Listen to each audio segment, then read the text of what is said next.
a PhD student that Dr. Shukla already mentioned, and I am working with him. And in my committee, as you can see, Dr. Shukla is the chair of the committee, Dr. Vani, Dr. Jones, Dr. Graham, these are my committee members.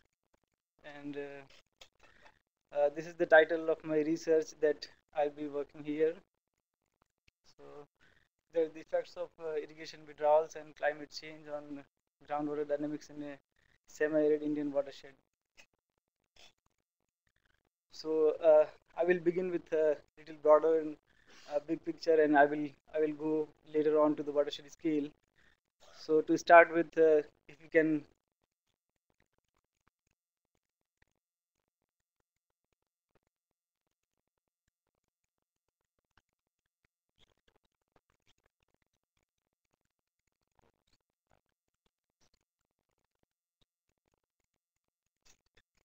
Okay, so yeah, this is the background. So I will go a little faster on that, and you can see that groundwater use is increasing in India. So in the graph, as you can see from 1960, the groundwater use has been this groundwater use has been increasing. This red line, as you see, since 1960, it has been increasing, and today India is the highest user of groundwater in the world. And the groundwater is very critical for agriculture production and economy as well. As you can see, that 70% of water is used for irrigation, and 50% of the production comes from irrigation through groundwater. So this increased groundwater use is because of its on-demand availability, which you can say generally surface irrigation sources that are very unreliable, and whenever they are not available, you can use the groundwater, and so that they will work as a resilient buffer against the variability, climatic variability. And also there are as compared to the previous technologies, nowadays the installation is very fast, and the installation cost is very low, and also in some of the states the electricity is free and subsidized, so that is also a factor for the increased groundwater use. And this increased groundwater use has been causing depletion in India. As you can see, this the red marks here in the map here. So this northwestern portion of India, these red areas are overexploited areas. So this is the Central Groundwater Board studies, and in South India also, you can see in peninsular India here, there are a lot of red spots. So about 29% of the areas that are they are under critical, semi-critical, or overexploited category. And also there is another study, some of the other studies, they are indicating that groundwater is depleting at a rate of like 1 feet per year. Also, except the groundwater depletion, there is another thing to worry about is the climate change. So historical climate change, there have been some of the studies that indicated that temperature is also increasing in the country. So temperature has been increased by 1 degree centigrade, and rainfall patterns have been changing, and the extreme rainfall events are increasing, and moderate events are decreasing. So the rainfall pattern is changing, the temperatures are increasing, so that may decrease the groundwater recharge and availability. That is another factor to worry about. And also the climate change projections for India, they're saying that more variable onset of monsoon and more intense rainfall events. So that would mean, let's say, for if intense rainfall events are increasing, then runoff will increase, and that will decrease the groundwater recharge. So that may also affect the availability of groundwater. In spite of the fact that groundwater is important for agriculture economy, very limited number of studies have been done, and most of these studies are also in tropical and subtropical regions of India, like in Kerala and Orissa. So hydrologic models have been historically used to determine the effects of groundwater withdrawals and climate change on groundwater availability and surface flows. So there are different kind of models like Mike Shee, SWAT, WIC, and ModFlow, Hydrus.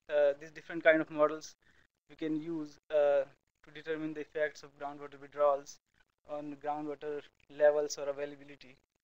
And of these models, Mike Shee and SWAT are the most widely used models. And in Mike Shee model, which I'll be using in my research, is that is fully distributed model, and it has both surface water and groundwater components, so we can simulate the surface flow as well as groundwater flows. So MICSE and SWAT, both of these models have been used extensively to determine the effects of climate change and groundwater management and irrigation management on groundwater levels and surface flows, as well as SWAT. So these are some of the studies that I have mentioned in here. Well, somebody says that all of the models are wrong, but some of them are useful. So these are some of the differences between MICSE and SWAT. So MICSE is a distributed model, and SWAT is a rather lumped model. So they are having their own limitation and strength, and depending upon the need, they can use which model they require or which model would be appropriate for their condition. So MICSE is rather distributed model, so it is better than SWAT if there is multi-aquifer system present in the watershed. So these are some of the things that I mentioned, some of the differences in the two models. So I will come on to my objectives. So there are basically three objectives which I'll be working on. The main objective is to determine quantify the net groundwater recharge under current and future groundwater withdrawals for an agriculture watershed in semi-arid region of India. And the second objective is to simulate the effects of future climate change scenarios on groundwater levels and surface flows. And the third objective would be to develop appropriate crop and water management scenarios depending upon the effect of climate change and future groundwater withdrawals on groundwater levels and surface flows.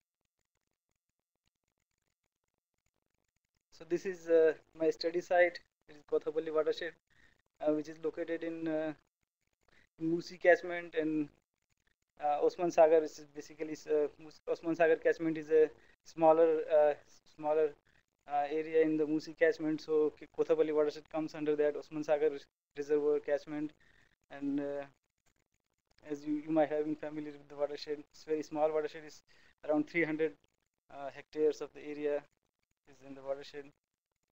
So these are some of the characteristics of this watershed. So it's a typical semi-arid watershed. The annual rainfall is around 850 millimeters, and soils are vertisols and associated soils. And topography, as you can see on the top picture here, is around the average slope in this watershed is around 2%, and the average and the drop in the elevation is around 40 meters in the watershed from this point to this point. And dominant cropping system is cotton in the watershed, and we also grow vegetables and pigeon pea, chickpea, paddy, sorghum. Geology of the watershed. So the irrigation source in the watershed is mainly through dug wells and open wells and bore wells. So the geology of the watershed is kind of like I went through a lot of the sources. Like I got some of the lithology data from Central Groundwater Board, State Groundwater Boards, and I talked with the farmers and looked into the open well profiles. So it suggests that the watershed is in transition zone of granitic terrain and Deccan basalt. So this is a simplistic groundwater model of the watershed. So the top layer of around 10-15 meter, that is having superficial aquifer, is weathered basalt, and then after there is another layer which is hard basalt or the black rock they call, and then after it comes the deeper aquifer which is fractured granite. The data collection in the watershed, since the watershed program was initiated in 1999, so weather station was also installed at that time. So meteorological data has been collected since that time, and crops and land use data. I have done some farmer survey, and also some previous data was available, so that I'll be using. And soils and geology data, I have collected some soil samples to determine the soil moisture retention curves, and topography and stream network, topographical data. Earlier total station survey was done, so I'll be using that the data and stream network. I have already collected physical data, GPS points, and also cross sections of the stream in the watershed. So hydrological data. KSIConnect has already, as a watershed program, is already collecting groundwater levels, monthly groundwater levels data in open wells since '99, and runoff data as well. So I'll be using that data in model calibration and validation. Also, I'll be using some soil moisture data, which I'm collecting from Diviner probe, and also I've installed some level loggers in open wells as well as deep wells. So they are recording the water levels at every 15 minutes interval. So I'll be using that one as well. And also daily manual groundwater levels are also being observed since July 2011. So I will also be using that. So around 2 months ago, I did one flow rate study in the watershed. So we have got this instrument flow meter, and in the tube wells and open wells, as you see here, these are the flow rates from different tube wells in the watershed. And here the range is quite a bit of range. You see, it's from the tube wells, it goes from 6 to 27. So the flow rates are changing by like 400%. So it's quite a bit of variable flow rate, and it's very important to delineate that into the water balance or in the study. In open wells, there is not much variability. It goes from 20 to 36, but still it is 50% of variability. So we need to consider that variability by modeling a water balance study. So, and these are the open wells groundwater levels in open wells in May and November of 2011. That is before and after monsoon. So here we can see that lateral fluxes in the watershed, they are following the same pattern, same direction before and after monsoon. As you can see, they are also a little following the topography and coming to this point, this lower point here. So this gradient is from higher elevation to lower elevation. It's also following the topography. So these are open wells data which has been collected monthly since '99. These are for 2 wells. As you can see, the system is very transient, and here it's very whenever the rain comes in or whenever the rainy season starts, the groundwater level goes up, and then again it comes down rapidly. So it's kind of like a flashy system and very transient system. And these are some of the data which I collected from open well and shallow well. These are collected every 15 minutes data. So here, this top left, here you see the groundwater levels in the deep tube wells. As you can see, these vertical lines are showing the fluctuation due to pumping. So the water level fluctuates around, let's say, 10. So it's around 7-8 meters due to the pumping. So it shows the very low specific yield of the aquifer, underlying aquifer. And the bottom one is showing the groundwater the levels into the open wells.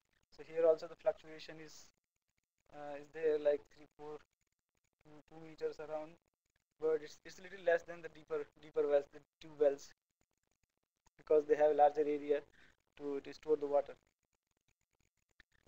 So right now I'm working on model calibration and validation.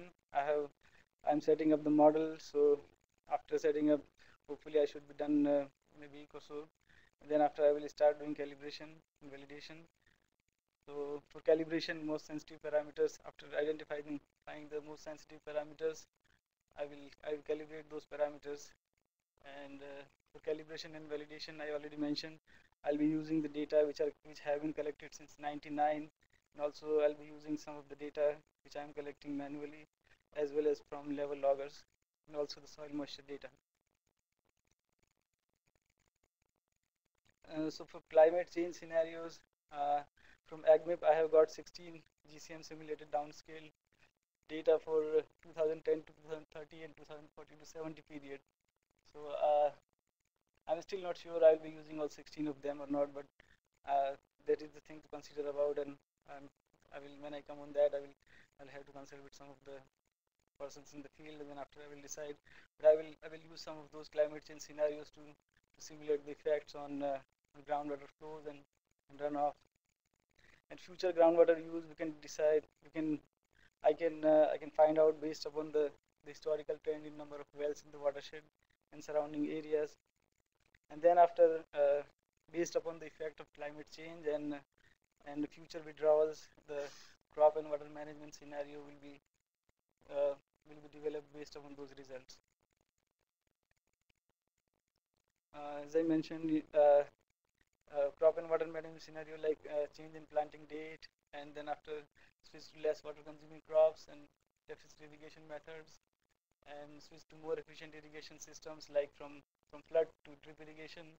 These are some of the scenarios that can be created and tested in Vaikshi after after we find out what are the effects of climate change and future withdrawals.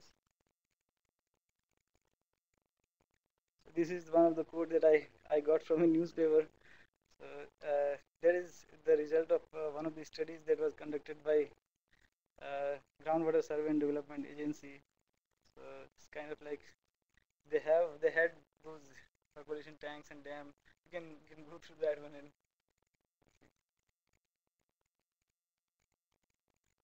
okay, that's all I have. If you have any questions. Thanks.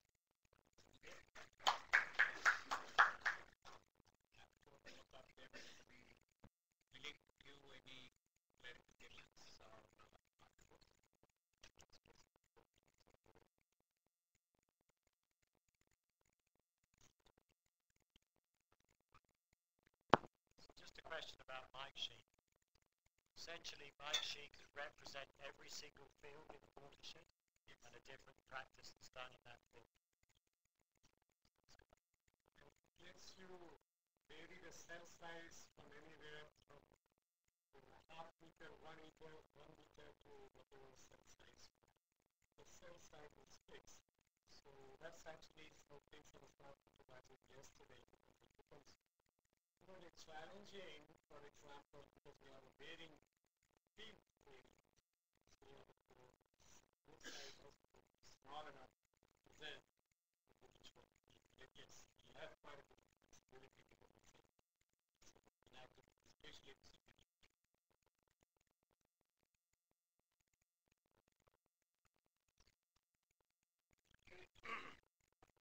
I think one of the suggestions I would have, look at the watershed side, what you have taken the field connector. My concerns for groundwater is not too small, but it could have multi-electrical system there. So in addition to what he's collecting from the Coconut water, so I would suggest that he also collect the surrounding area of water, whether it's a number of bore wells or changing land use system or whatever it is. So especially since this area belongs very near to the watershed. So very, very near to city, a lot of changes are happening. That will definitely help you in integrating the data that not only in the watershed but also surrounding, I think, water. Considering the side of the watershed. That's my. no, that's a very good point. In fact, this point was also brought up in his committee and during the research kind of proposal, because as you know, for simulating the groundwater dynamics, bigger the watershed, the better it is. The challenge is that in order to get or simulate that kind of system, you need to have related variables, surface flows, rainfall has to be available. And the only place actually we could do this and where we could be feasible, it was in the Kotapalli, but you're right. And in fact, that was one of the reasons. And actually, I should stop here. And I should let Rajendra answer your question. Because he's the one, he should answer that question.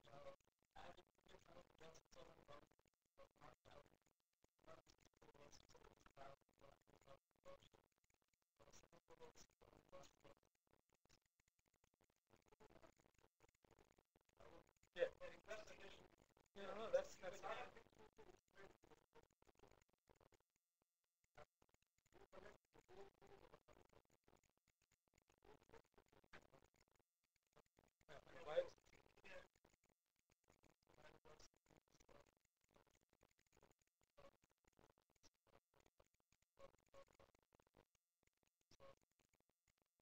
So Rajendra, following on the Patrick's question, How about the three district groundwater data you have collected? What you should share with everyone as to you're testing the trend for a similar period, right?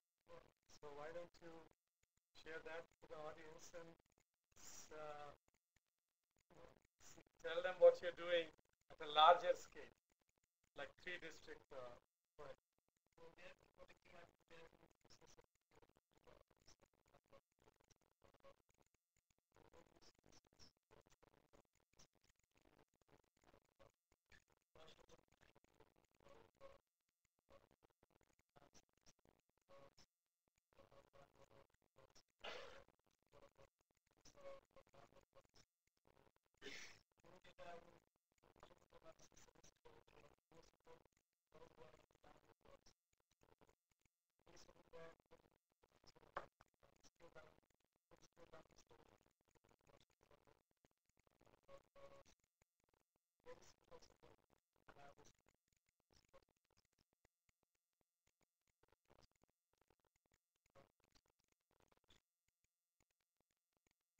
There is also one question online from Amare. We'll look at also how the watershed development impacted the groundwater. If possible, consider livestock feed production in developing the different scenarios.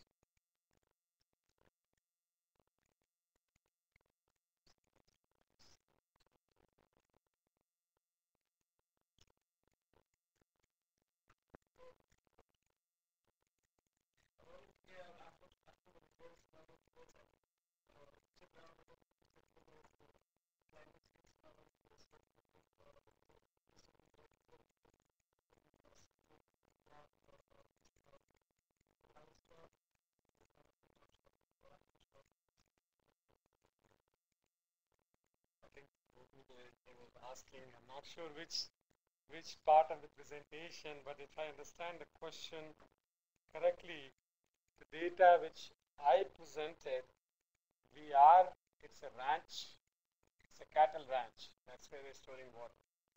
And so we are looking into, that's where I mentioned the forage. So that's a good point. We are actually looking into forage, which is a feed for the livestock. That as you store water, inundate some of the area, how will the feed, forage respond? How will the grasses respond to that intervention? And then based on that, you have a cattle. It's a beef cattle ranch, so the cattle production will get impacted. We are looking into the groundwater aspect too. I think the question says we'll look at also how the watershed development impacted the groundwater. Yes. So we are looking into that. If possible, consider livestock feed production in developing different scenarios. So yes, we are considering that. That's a good point. But how does the agriculture productivity gets impacted by any of the either we're trying to it's an intervention in the form of managing water and nutrient differently, or as a effect of natural climatic change. So that's a good point we are. Last one.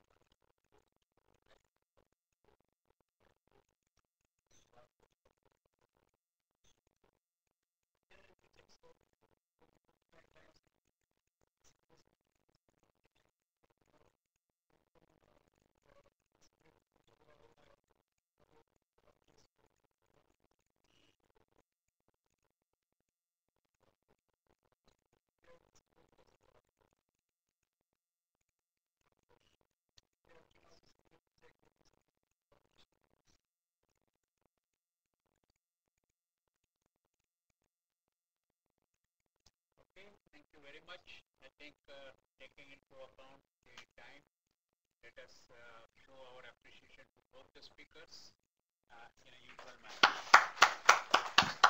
And before I end it, I want to thank all of you. You have been a wonderful host, and also Rajendra. It is without the help of Dr. Vani as well as his group. And everyone here at IRRIGATION, I know he has been seeing a lot of you with regard to meteorological data or land use data. So this is, I couldn't have asked for a better cooperative cooperation institution in terms of. So thank you for supporting and hosting Rajay, and he's really done good work, and I hope you'll continue to provide the support, and so we can do some good work in the watershed, and maybe we can replicate that elsewhere. Thank you.